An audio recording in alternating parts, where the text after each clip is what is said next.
सो दोस्तों नमस्कार, नमस्कार, सत श्री अकाल, सलाम और गुड मॉर्निंग। एक बार फिर मैं आशीष मुखर्जी आप सभी के सामने हाजिर हूँ और आप सभी लोगों का हार्दिक स्वागत और अभिनंदन करता हूँ अपने podcast channel walkies and talkies में। तो दोस्तों today is a very very special day. Today our guest is a very special. She is a versatile lady. She is an educationist, author, principal of a renowned international school of New Delhi, and above all, she is a good parent. So please put your hands together and welcome Dr. Manimala Roy from New Delhi. Welcoming you on my show, and at the outset, I would like to just say you many thanks that you have accepted our invitation to join our show. Thank you, Ashtavu. This is a pleasure. About myself, you have said kind words. So I actually enjoyed working in the field of education with children. It was a very satisfying career, I will say. For 33 years, I have been into school education. For 17 years, I was a principal of Baswa International School, Delhi. Then post-graduation from Jadavpur University. But as career, I pursued education. I did my educational degrees from Delhi University. I can say I had a very satisfying and fulfilling career. I wrote a book which is talking about educational aspiration of slum children in the post-reform India. And that book is not just my research. That book is also based on my experience and interaction with these children in the school as a teacher, in the capacity of the principal, and that was a big humbling experience. How their ambition is like other children's ambition, and how there are so many constraints which will prevent them in achieving those goals of their life. What are some of the key elements, according to you, that contribute to building better relationships between parents and their children? Because you will agree that nowadays there is a huge gap between the children and the parents. Parents have to trust their children. And most often I have observed that there is no clarity of communication. That is also very important in a relationship. मुझे क्या चाहिए आपसे, वो अगर मैं ठीक से नहीं बताया तो आपको कैसे समझ में आएगा कि मैं क्या चाहती हूँ? उसके बाद आप गुस्सा करोगे मेरे ऊपर कि आपने ऐसा नहीं किया, बिकॉज मैंने ऐसा नहीं किया क्योंकि मुझे मालूम नहीं है कि आप ऐसा चाहते हो. So clarity of communication and purpose is very important for between parents and children. Most often children are confused. Also children have some perceived notion about their parents. वो सोचते हैं कि मेरे पेरेंट्स मेरे बारे में ऐसे सोचते हैं, जो कि ट्रू नहीं है. बट पेरेंट्स ने कभी क्लैरिफाई नहीं किया कि ये ट्रू नहीं है. This is therefore another important element of parenting. And also, whatever said and done, even if I have said trust is very important, but vigilance is also important at the same point, same time, because parents should be able to take soft signals. There are lots of things that influence a young mind, और उनके कुछ भी गलत हो रहा है तो वो बड़े लेवल पे गलत होने से पहले छोटे लेवल पे सिग्नल आता है. पेरेंट्स को वो सिग्नल समझना चाहिए कि ये क्यों हो रहा है. If you take the example of smoking among children, parents को थोड़ा सा डाउट होना चाहिए कि ये बच्चा ऐसा क्यों कर रहा है. कभी आप उसको ब्रेड एंड बटर लाने दिया है तो खुले पैसे रिटर्न नहीं करता, बोलता है भैया ने टॉफी दे दिया. तो रोज क्या भैया टॉफी देता है? मैडम मैंने ऐसा कभी नहीं किया, लेकिन मैं खुले पैसे ला के मम्मी को देता. आपके मम्मी अच्छे होंगे, बहुत parents should not get scared of children. ये मैं अभी फिलहाल ऑब्जर्व कर रही हूँ। जैसे आपने बोला, मैंने कभी ऐसा नहीं किया, क्योंकि हो सकता है आप पेरेंट्स से थोड़ा सा डरते थे, लेकिन आजकल पेरेंट्स बच्चों से डरते हैं। बोलते हैं मैं कुछ बोलूंगा तो सुसाइड कर लेगा। मैं बोलती हूँ suicide is the last stage of depression. बच्चे ऐसा नहीं करेगा, they are just trying to bully you.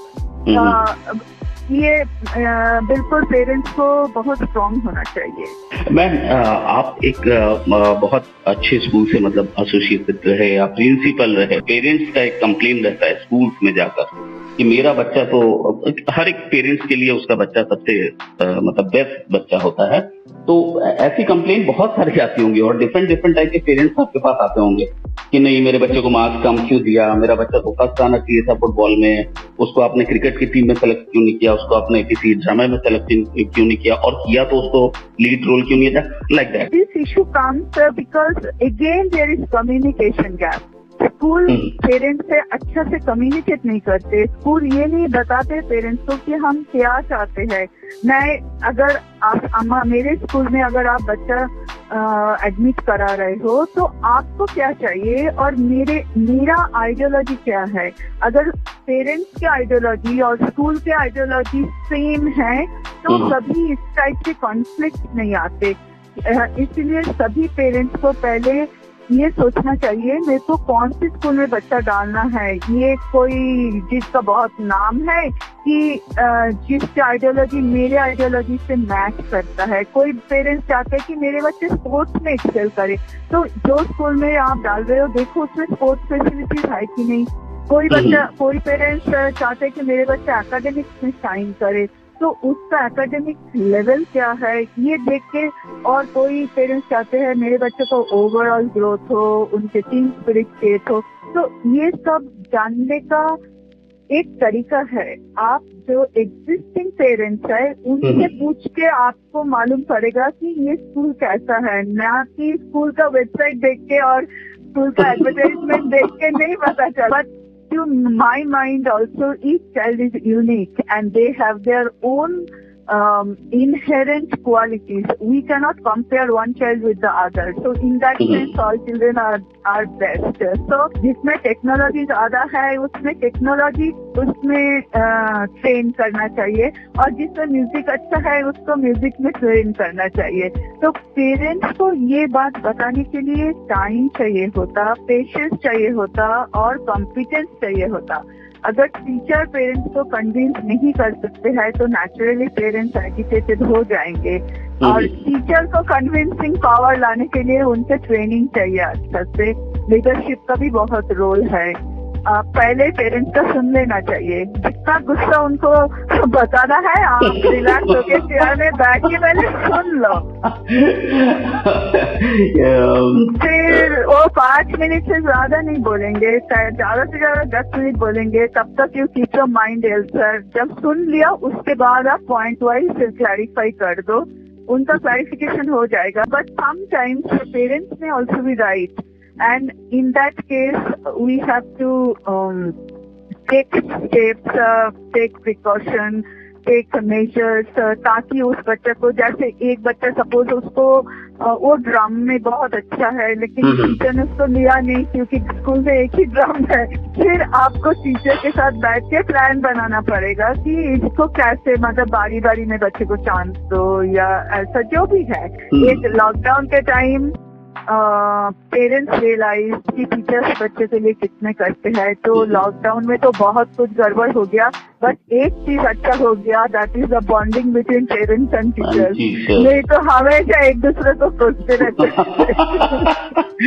Teacher कुछ बोलेगा और पेरेंट्स। अच्छा मैम, यू विल अग्री कि अभी बहुत ज्यादा ड्रास्टिक चेंज देखने को मिला है फॉर लास्ट 30 ईयर्स 35 ईयर्स अभी, लेकिन पेरेंट्स में बहुत ज्यादा चेंजेस देखने को मिला है। अभी पेरेंट्स जो हैं वो कम से कम इतना रेस्पेक्ट करते हैं या इतना सुनते हैं या इतना समझते हैं कि मेरे बच्चे का अगर म्यूजिक में इंटरेस्ट है तो देखिए वो उसको म्यूजिक में ही डालते हैं, डांस में इंटरेस्ट है तो डांस में ही डालते हैं। और जितने भी अभी की जो जनरेशन आ रही है, जो परफॉर्मर्स हैं, उनको अगर आप देखेंगे तो देखेंगे कि उनका यही इंस्टीट्यूट आता है कि नहीं, हमारे पेरेंट्स ने हमको सपोर्ट किया, मतलब सपोर्टिव हैं। तो हाँ। उस वो जो चेंज है ना, किसी हद तक इसको भी हमें एक्सेप्ट करना चाहिए कि हमारे पेरेंट्स तो सीधे सीधे अगर अभी का जैसे आप जो बोल रहे हैं, अभी तो आप बच्चे को डांट नहीं सकते हैं, है ना, जरा सा भी उससे अगर डांटा तो वो 3 दिन तक तो खाना नहीं खाएगा।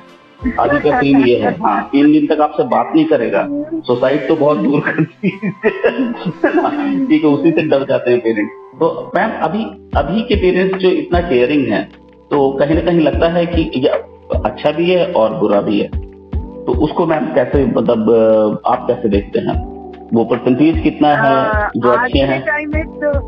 आज के टाइम में तो अपॉर्चुनिटीज बहुत है, लेकिन हमेशा जब बच्चे स्कूल में होते हैं और बच्चों का जब कैरियर में इंटर करना है या जॉब में इंटर करना है, उसमें बहुत टाइम गैप है। By the time children go for the work, actually it is said that the schools prepare children for the jobs which have not yet been created. तो आज के टाइम में अपॉर्चुनिटीज बहुत है, पेरेंट्स को भी awareness बहुत है, बच्चों को भी बहुत अवेयरनेस है। तो समटाइम्स पेरेंट्स आर एप्रीहेंसिव कि अगर मेरे बच्चा नॉन ट्रेडिशनल करियर में परस्यू करेगा तो सेटल नहीं कर पाएगा, बिकॉज ये उनका अपना एप्रीहेंशन है। और sometimes you see not that everybody can afford training in sports and music because they are quite expensive at this point. So to make a career in sports or in music or in non-conventional areas is not actually that easy. So sometimes parents get very anxious. I cannot blame the parents for this, but उनमें patience है तो to pursue these kinds of non-conventional career, so there is no harm. और अपने पास पैसा नहीं है तो bank is giving a lot of education loan, तो किसी भी बच्चा एजुकेशन लोन लेके जहाँ मर्जी पढ़ सकते हैं। बाहर के universities are also open to Indian students now, और इंडिया में भी बहुत सारे प्राइवेट यूनिवर्सिटीज शुरू हो गए हैं। तो अगर बच्चे का टैलेंट उसी एरिया में बहुत ज्यादा है तो they should be allowed to pursue that area. Fine arts is also another area जहाँ पे बहुत प्रॉस्पेक्ट है। Non conventional lots of areas are there, and बाकी और भी आ रहे हैं। Even in the academic areas there will be a lot of non-conventional streams like material sciences, even agriculture is becoming very popular, data science, actuarial science, ये सब पहले इतना पॉपुलर नहीं था। तो सभी अच्छे स्कूल बच्चों का कैरियर काउंसलिंग करा देते हैं और एरियाज ओपनिंग रखते हैं। पेरेंट्स को भी थोड़ा सा ओपन माइंडेड होना चाहिए। अगर बच्चों को साइंस में बिल्कुल इंटरेस्ट नहीं है, and science is not the thing, मतलब in most of the universities today they are talking about C curve of learning, मतलब एक सब्जेक्ट में इन डेप्थ पढ़ना है और बाकी 2 सब्जेक्ट जो लेना है वो बिल्कुल ऑपोजिट एंड का होगा। Like a child who is doing engineering, उसके सब्सिडियरी सब्जेक्ट के हिसाब से मेरी टेक्स ऑफ म्यूजिक। दोस्तों, आज के इस एपिसोड के फर्स्ट पार्ट को हम यहीं विराम देते हैं। अगले हफ्ते फिर डॉक्टर मनीमाला रॉय मैडम हाजिर होंगी कुछ एडिशनल टिप्स लेकर पेरेंटिंग के, और तब तक के लिए धन्यवाद, शुक्रिया, शब खैर। लेकिन उससे पहले प्लीज अपने कमेंट्स हमें जरूर लिखकर भेजिएगा। हमारा ईमेल एड्रेस है walkystockis@gmail.com, walkystockis@gmail.com। वॉकी स्टॉकीज, सुने बेहतर, सुनाए बेहतरीन।